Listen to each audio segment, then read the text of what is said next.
Boa tarde, Caião. Vamos lá, vamos falar um pouco desses dados. Vamos começar falando sobre o Brasil, né? Brasil com esse IPCA aí 0,18%, veio abaixo das expectativas de 0,25%, e o próprio mercado começa a se acostumar a ter essas surpresas, inclusive positivas em relação ao IPCA, né? Mais um dado de IPCA que dá uma arrefecida no mercado. Dá para a gente esperar aí uma redução de corte no corte de juros aí, um corte de juros mais próximo do que a gente imagina? Rafa, se vier ainda em 2025, deve ser alguma coisa mais simbólica, algo perto ali de 25 basis points, talvez na última reunião. Acho muito pouco provável que aconteça. Eu acredito que o dado mais interessante que a gente tem nessa divulgação desse PCA 15, para além do fato de que ele veio abaixo das expectativas, né, e tudo mais, está no fato de que a dispersão desse dado, né, ou seja, o quão espalhado está o avanço de preços na economia, também tem diminuído. Né? A dispersão no último IPCA 15 foi de 54%, agora é de 51%. O que isso significa em termos práticos é que o juro bastante elevado que a gente tem hoje, um juro real imenso, ele já está dentro da economia real. Não estamos mais naquele cenário em que o Banco Central tinha que ir sinalizando aumentos de juros e sinalizando que estava comprometido com a meta da inflação. A parte do Banco Central já está feita. Entendeu? Esse é o lado cheio do copo, acredito eu. O que é complicado é que nas vésperas de um ano eleitoral, e basicamente já dá para dizer que a gente já está vivendo 2026 aí, né, até com as pesquisas que saíram hoje de intenção de voto das pessoas no ano que vem, isso significa que, mesmo sem ter uma grande necessidade de fazer isso para se sagrar vitorioso com chances razoáveis no ano que vem, o atual governo com muita ênfase vai acabar estimulando ainda mais a demanda. E quando a gente tem de um lado o Banco Central puxando o freio de mão de maneira tão vigorosa quanto isso que a gente está vendo agora, né, 15% de juros com uma inflação que vai resvalar em 5%, ou seja, a gente tem 10% de juros reais. Se de um lado a gente tem o Banco Central tentando levar a inflação para o centro da meta, que é 3, a gente não pode esquecer desse detalhe, por outro lado, a gente tem o governo com essa medida, né, de reforma de casa até 40 mil reais, com outras medidas aí também que vão sendo colocadas na mesa, tentando fazer com que a demanda agregada acabe puxando para cima. Então, assim, o lado positivo é que a inflação já está, a inflação não, me desculpe, o juro real altíssimo que a gente tem no Brasil já está na economia real, ele já está desacelerando, isso já faz com que os preços, de maneira menos disseminada, se vejam presentes na economia, isso é bastante positivo. Se fosse para colocar um palpite, o meu palpite é que o IPCA termina 2025 abaixo do teto da meta, majoritariamente por causa disso, tá?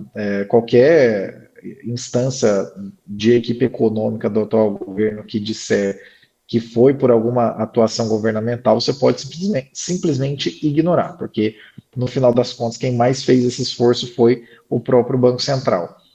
E também por ventos positivos que a gente observa lá de fora, o dólar frente ao resto do mundo bastante derretido, o petróleo mesmo observando uma alta aí durante essa semana, ainda assim está consideravelmente abaixo do que estava na mesma altura do ano no ano passado. Então, assim, existem ventos positivos e existe um juro bastante restritivo. Acredito que não dá, e eu estou falando de 2025, tá? 2026 vai ser loucura, provavelmente o governo vai ficar batendo em cima do Banco Central, será o grande teste de resistência da autonomia em toda a sua história, da autonomia do Banco Central em termos legais, será no ano que vem.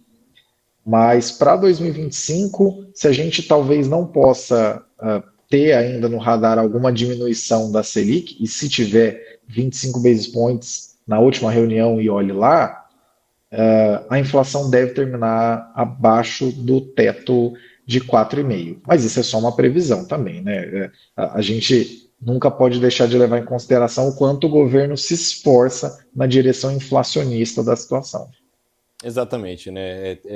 É o famoso, eu só vou acreditar quando realmente acontecer. Eu só espera, porque em ano eleitoral, inclusive, que mais pode ter a surpresinha em economia. Então, é a coisa mais comum que rola. Falar um pouco sobre surpresinhas, vou falar nos Estados Unidos, CPI lá veio também mais otimista. Semana que vem, quarta-feira, tem a nova decisão do juros, deve rolar um corte de 25 basis points. Você acha que dá para a gente ter um pouco de alívio com a economia norte-americana com os dados que vieram hoje, Caião?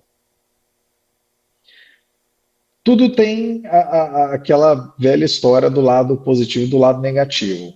O lado positivo é que sim, esse dado de inflação ele é bem interessante, né? Ele é abaixo das expectativas e, de fato, ele contribui para o fato de que há uma continuidade no ciclo de corte de juros pelo Fed. Só que duas coisas eu acho que a gente não pode tirar da mesa, que eu acho que são certa preocupação. A primeira é que os juros para 2 e para 10 anos, eles mostram que hoje não existe um intervalo tão grande dessa queda. Os juros estão nos Estados Unidos na faixa entre 4 e 4,25. Os juros para 10 anos nos Estados Unidos estão muito próximos de 4%. Se eu não estou enganado, nessa semana ficaram um pouco abaixo, acho que 3,95, alguma coisa assim. E os juros para 2 anos estão rumando para 3,5%. O que significa que, claro que existem diversas outras variáveis daqui até lá e vários pontos mercadológicos a serem observados, e também da própria dívida pública dos Estados Unidos, que segue numa trajetória bastante crescente. Mas isso aponta para o fato de que, se os juros nos Estados Unidos estão na faixa entre 4 e 4,25, existe um intervalo para que sejam reduzidas mais 2 vezes em 25 basis points. Voltando para o lado positivo, o cenário tem sido acompanhado mais ou menos da mesma maneira que o Fed sinalizou que estaria acompanhando, né? Sinalizou que estaria acontecendo, o que é muito positivo, porque diante de um aumento no nível de juros de virtualmente zero para o maior nível do século, esperava-se que isso fosse trazer um efeito muito grande a nível recessivo nos Estados Unidos. E pelo lado do Fed, pelo lado dos juros nos Estados Unidos, o que a gente tem observado é, de fato, um pouso suave, o tal do soft landing, que até, inclusive, gostaria de pedir desculpas, porque eu mesmo já apareci aqui nessa programação, provavelmente umas 2, 3 vezes, nos últimos 2 ou 3 anos, sinalizando que seria muito difícil observar um soft landing. Pelo lado do Powell, eles estão de parabéns, realmente é o que estamos observando. Agora, o que não podemos perder de vista é que esse dado é otimista para o fato de que veio um pouco mais soft do que se esperava para um mês, mas a inflação ainda está em 3 e a meta continua sendo 2.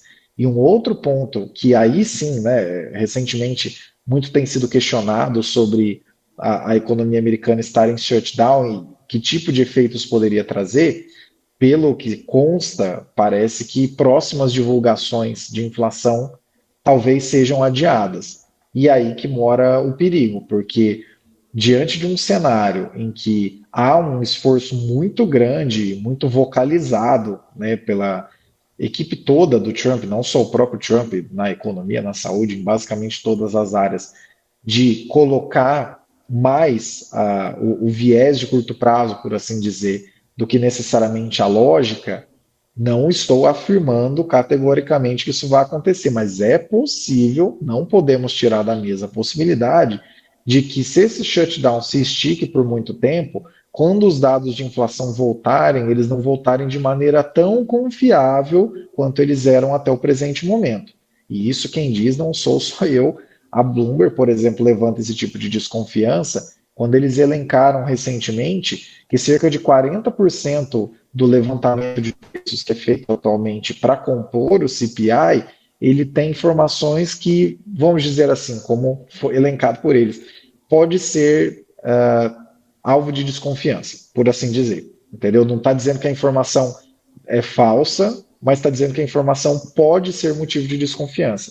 E depois desse aviso, logo após essa divulgação do CPI hoje, de que, olha, em função do shutdown, próximas divulgações podem ser atrasadas, Muitas mudanças podem ser feitas até esse shutdown ser resolvido, que sempre é, tá, pessoal? Não precisa entrar em catástrofe também, né? Imaginando que isso aí nunca vai ser resolvido, mas acredito sinceramente que não podemos tirar da mesa o risco de que esses dados voltem menos confiáveis do que hoje, vai, para não dizer que não dá para olhar. E isso significa que, levando em conta que o mais recente indicado do Trump para o hall de votantes ali do Fed, por assim dizer, jogou a expectativa de juros dele para muito abaixo do razoável, né, como a gente viu na atualização do dot plot de setembro, não dá para duvidar de nada. Realmente tem muita coisa que está acontecendo no segundo mandato do Trump que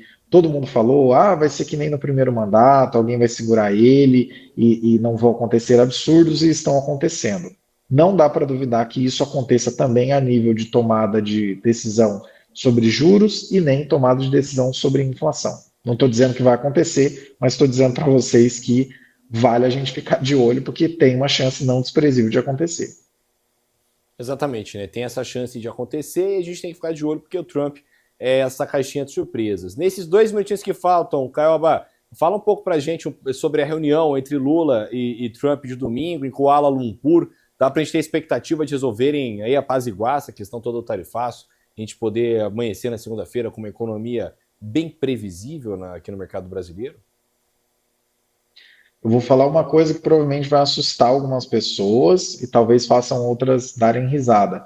Mas eu acho que esse encontro vai acabar não sendo televisionado pelo mesmo motivo que cenas como o presidente, o primeiro-ministro de diversos países na Casa Branca aconteceram, mas não aconteceu uma cena parecida com o Xi Jinping. Porque o Brasil é tão relevante assim? Não. Mas porque, no final das contas, se trata de um país bastante relevante a nível de América Latina, onde os Estados Unidos já perderam bastante poder e bastante influência e não desejam que isso aconteça.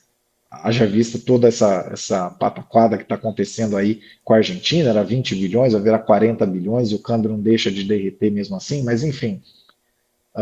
E os dois são dois idosos vaidosos, sabe? Nenhum dos dois vai gostar da possibilidade de que o outro vai tirar os holofotes de si mesmo. Isso pode parecer uma bobagem, mas, de novo, em governos altamente personificados e personalizados como são Brasil e Estados Unidos nesse presente momento, por incrível que pareça, essa é a melhor notícia. Então, o que eu estou imaginando que vai acontecer? Vai ter mesmo esse encontro, tanto Brasil quanto Estados Unidos vão continuar não confirmando, e no final das contas, olha, a gente se acertou, tais produtos saíram, outros produtos aqui vão continuar e vida que segue. Mas, sinceramente, eu não acho que vai ser televisionado, não vai ser aquela cena, 300 mil fotógrafos e alguém instigando perguntas. Eu acho que tem uma chance muito baixa disso acontecer, até porque no 1 contra 1, se a gente for ser bem honesto aqui, o Lula está longe de ser uma pessoa facilmente